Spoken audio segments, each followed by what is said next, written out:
శ్రీరామనామాన్ని వ్రాసినంత మాత్రం చేత రామచంద్ర ప్రభువే మనం చేరుకోవలసినటువంటి స్థితిని నిర్దేశిస్తాడు. మహానుభావుడు గుంటూరులో రాగం ఆంజనేయులు గారని ఉండేవారు. ఎప్పుడూ శ్రీరామనామమే, అలా శ్రీరామ శ్రీరామ శ్రీరామ శ్రీరామ వ్రాస్తూనే ఉండేవారు. ఆఖరికి ఆయన ఆ పుస్తకాలన్నీ రామనామం రాసినవన్నీ బండిలో పెట్టుకుని రామనామ జపం చేస్తూ భద్రాచలం వెళ్ళారు.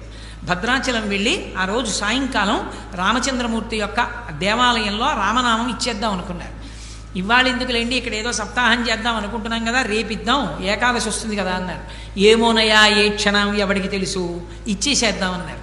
ఆ రోజు రాత్రి రామచంద్రమూర్తికి రామనామం అంతా సమర్పించి మరునాటి నుంచి క్రతువు ప్రారంభం అవుతుంది. భద్రాచలంలో వచ్చి యజ్ఞ భాగం దగ్గర నించున్నారు. లోపల రామచంద్రమూర్తి దేవాలయంలో గంటలు మోగి అక్కడికి దగ్గరలోంచి ఆ స్వామి వైభవం, ఆ కీర్తన వినపడుతూ నీరాజనం కనపడుతోంది. ఆ నీరాజనం వంక చూస్తూ అలాగే నిలబడి రామ రామ రామ అంటూ శరీరం వదిలేసి